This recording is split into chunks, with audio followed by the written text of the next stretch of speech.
اعوذ باللہ من الشیطان الرجیم بسم اللہ الرحمن الرحیم۔ اللہ تبارک تعالی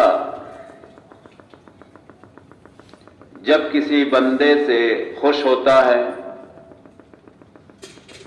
جب کسی بندے کو سنوارنا چاہتا ہے، جب کسی بندے کے حق میں کوئی فیصلہ کرنا چاہتا ہے تو اس کا سب سے بڑا انعام، سب سے بڑی پہچان یہ ہے دنیا میں کہ اسے اپنے دین کی سمجھ عطا فرما دیتا، اور یہ یقیناً اللہ تبارک تعالیٰ کا سب سے بڑا انعام ہے اس فرد کے لیے جس کو یہ نعمت حاصل ہو جائے۔ ظاہر سی بات ہے،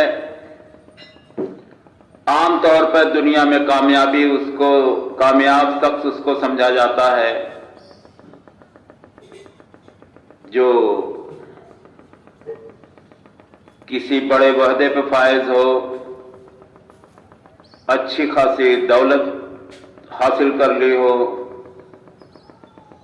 اچھا خاصا رتبہ حاصل کر لیا ہو سیاست میں یا کسی اور معاملے میں، لیکن اللہ تبارک تعالیٰ کا پیمانہ دوسرا ہے۔ عام طور پر اس طرح کی آواز بھی آتی ہے جن کو اللہ تبارک تعالیٰ نے دولت دیا ہے، شہرت دیا ہے، وحدہ دیا ہے، کہ اللہ تبارک تعالیٰ فلاں بندے سے بہت زیادہ خوش ہے اور ان کو بہت زیادہ نوازا۔ لیکن یاد رکھیے، یہ نوازنا، یہ دولت دینا، یہ شہرت دینا، یہ خوش ہونے کی دلیل نہیں ہے۔ یہ ٹھیک ہے، کسی کے مقدر میں دولت ہے وہ مل جائے گی، کسی کے مقدر میں پوسٹ ہے وہ مل جائے گی، لیکن خوشی کا پیمانہ جو بتایا اللہ تبارک تعالیٰ نے، پسند کا پیمانہ جو بتایا،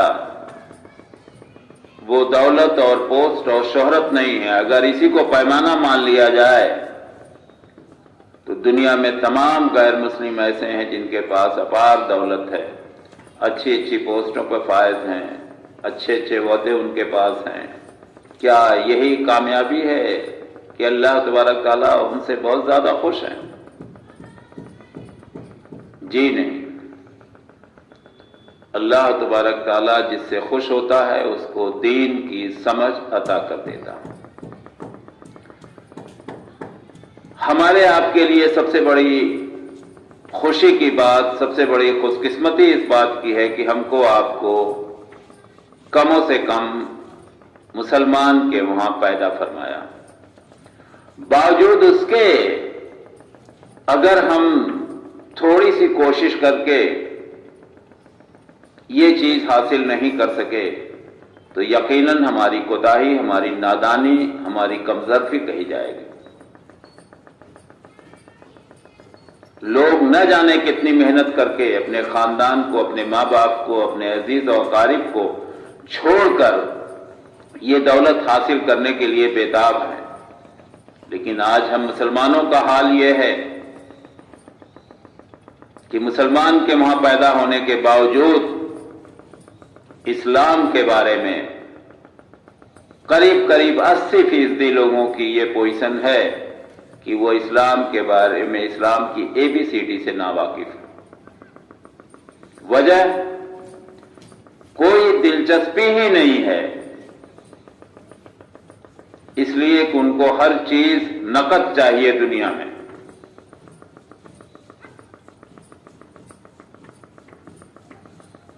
اللہ کے نبی صلی اللہ علیہ وسلم کی امتی ہونے کے باوجود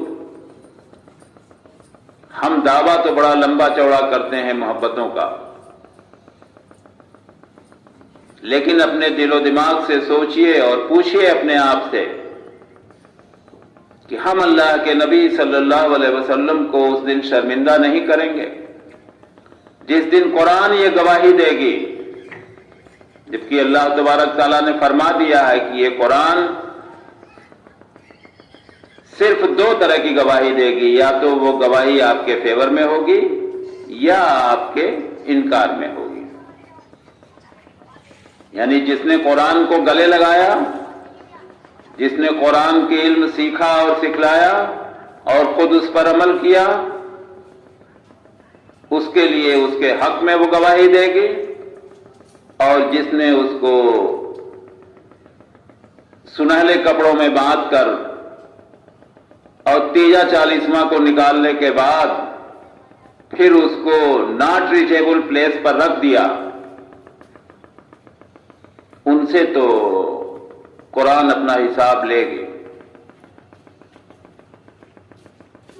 और नबी सल्लल्लाहु अलैहि वसल्लम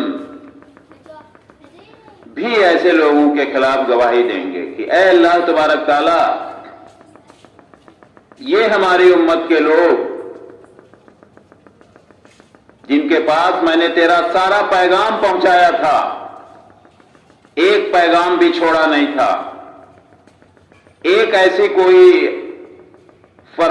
कोई फरमान नहीं बचा था बताने में कि जो जन्नत में ले जाने के लिए काफी हो और दोज़ख से बचने के लिए काफी हो।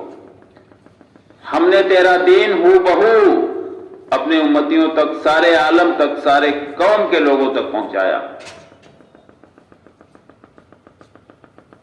लेकिन अफसोस कि हमारी उम्मत उस पर अमल नहीं कर सके। अल्लाह के नबी सल्लल्लाहु अलैहि वसल्लम गवाही देंगे। जाहिर सी बात है कि आपसे सच्चा गवाह कौन होगा? दुनिया में जितने इंसान आए सबसे बेहतर हस्ती आपकी है, और आप सवाल ही नहीं उठता, सोचा ही नहीं जा सकता कि गलत गवाही देंगे। तो हम सोचें हम क्या कर रहे हैं, और उसी चीज की गवाही अल्लाह के नबी सल्लल्लाहु अलैहि वसल्लम खुद देंगे। हम आपकी जात मुबारक को उस दिन शर्मिंदा करेंगे, इसलिए हमारे खाते में न कुरान की इल्म रहेगी, न नमाज रहेगी, न ज़कात रहेगी, न हज, न रोजा। तो जाहिर सी बात है शर्मिंदगी के अलावा और कोई भी चीज हमें इस रुसवाई से बचा नहीं सकती।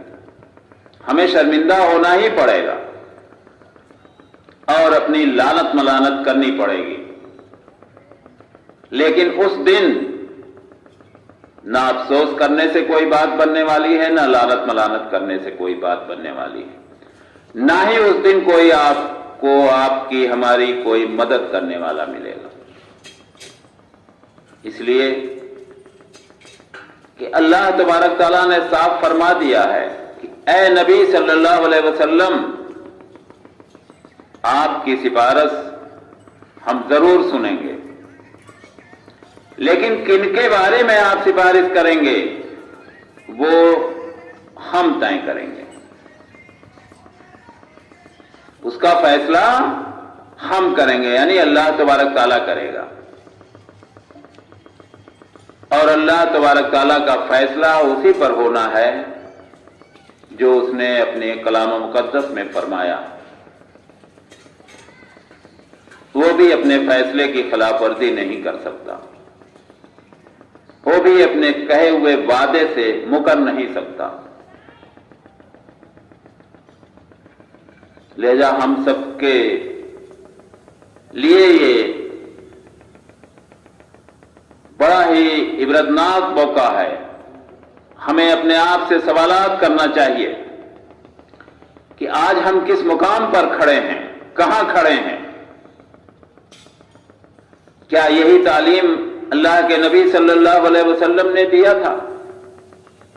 24 घंटा की जिंदगी जो हमारी बीत रही है, क्या इसी तरह की जिंदगियां सहाबा कराम की थी? क्या इसी तरह का अमल वो लोग किया करते थे? क्या इसी तरह की अखलाक की नुमाइश आप लोग करते थे?